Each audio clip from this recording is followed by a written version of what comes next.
राज्यातून आणखी एक प्रकल्प राज्याबाहेर गेल्यावरून मवियाच्या नेत्यांनी राज्य सरकारला चांगलंच घेरलंय। गेल म्हणजे gas authority of India limited या कंपनीची गुंतवणूक मध्य प्रदेशात कशी गेली असा सवाल विरोधकांनी उपस्थित केला आहे। यावर आरोप करायला काय लागतं अशी प्रतिक्रिया मुख्यमंत्र्यांनी दिली आहे। मात्र पुन्हा एकदा एक उद्योग पुन्हा तो महाराष्ट्रातून बाहेर जाणं यावरून कलगीतुरा रंगायला सुरुवात झाली आहे। महाराष्ट्रातील उद्योग गुजरात नंतर मध्य प्रदेशात 50,000 कोटींचा गेल प्रकल्प महाराष्ट्राबाहेर। सरकारी कंपनी असताना या महाराष्ट्रात कशाला, कारण दिल्लीतलं सरकार महाराष्ट्रद्रोहीच आहे, म्हणून यांनी मध्य प्रदेशला उद्योग तो नेला असावा असा आमचा आरोप आहे। शिंदे सरकारच्या नाकर्तेपणामुळे उद्योग राज्याबाहेर। सरकारची जबाबदारी होती या कंपनीशी कोऑर्डिनेशन करणं, संपर्क साधणं, त्यांना आग्रह करणं, त्यांना इन्फ्रास्ट्रक्चर उपलब्ध करून देणं। हे केलं का? तर मला असं वाटत नाही हे केलं असावं। राज्याबाहेर जाणाऱ्या उद्योगांवरून विरोधकांचा हल्लाबोल। शिंदे सरकार सत्तेत आल्यापासून मागील 2 वर्षात महाराष्ट्रातील 17 प्रकल्प गुजरातला गेल्याचा आरोप विरोधकच करत असताना आता त्यात भरीसभर म्हणून gas authority of India limited म्हणजेच गेल कंपनीचा 50,000 कोटींचा प्रकल्प देखील महाराष्ट्रातून मध्य प्रदेशला गेल्याची माहिती समोर आली।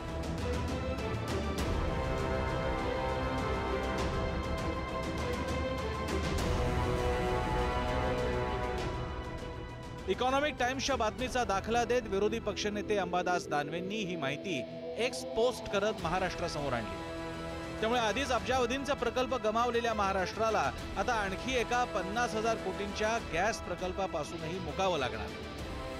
गेल कंपनीचा हा गॅस प्रकल्प नेमका काय आहे पाहूया।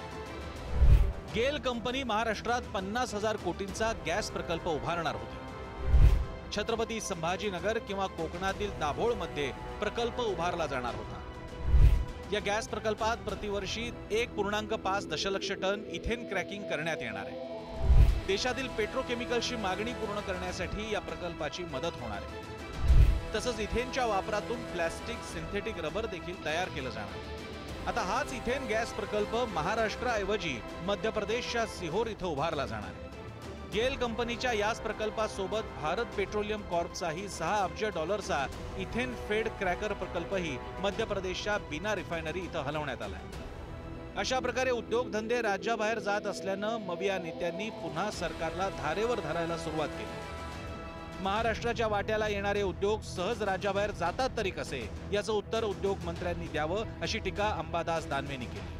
तर शिंदे सरकार केंद्राच्या हातातलं पाऊल असल्यानंच महाराष्ट्रातले उद्योग राज्याबाहेर जात असल्याचा हल्लाबोल मवियाच्या इतर नेत्यांनी केला।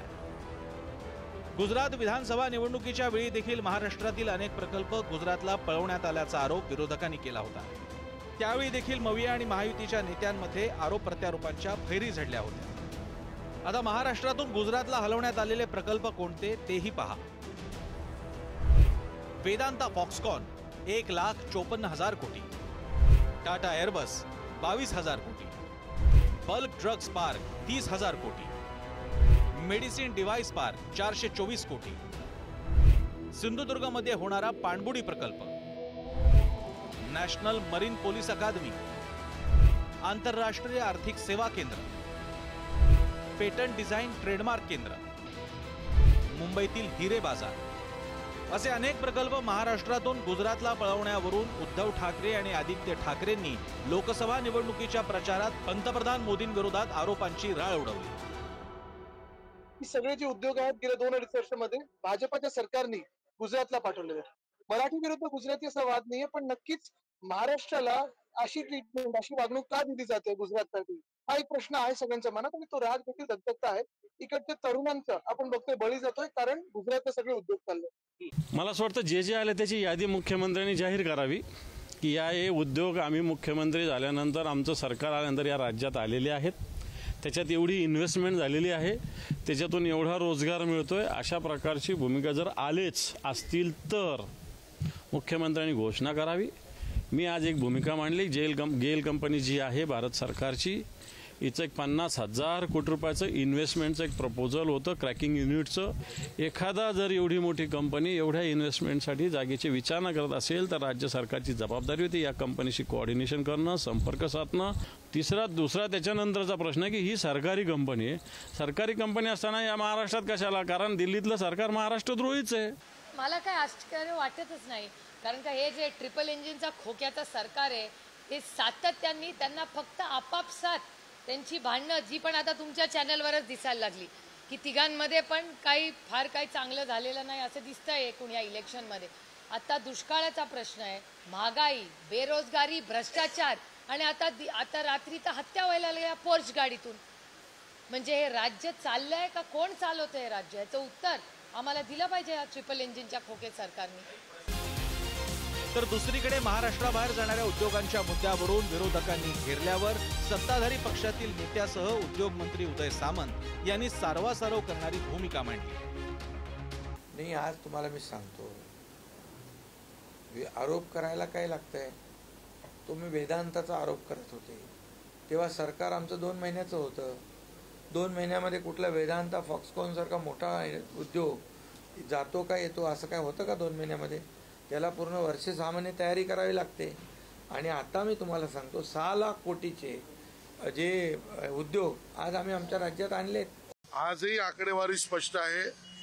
देशात परदेशातून गुंतवणूक आणून स्वतःचे व्यवसाय उद्योगधंदे उभे करण्यामध्ये देशातील सर्व राज्यांमध्ये महाराष्ट्र नंबर 1 आहे. 2020 पर्यंत उद्योगधंदे आणि गुंतवणुकीमध्ये महाराष्ट्र अव्वल स्थानी होता. मात्र आता महाराष्ट्रातली औद्योगिक गुंतवणूक 26% खाली घसरली, तर गुजरातमधली गुंतवणूक 42% गेली. त्यामुळे उद्योगधंद्यांमध्ये प्रगतिशील म्हणवल्या जाणाऱ्या महाराष्ट्रातून मोठे प्रकल्प बाहेरच्या राज्यात जाणं ही चिंतेची बाब आहे. आणि याच मुद्द्यावरून राज्यातील राजकारण पुन्हा एकदा चांगलं स्थापणार हे निश्चित. ब्युरो रिपोर्ट, पुढारी न्यूज.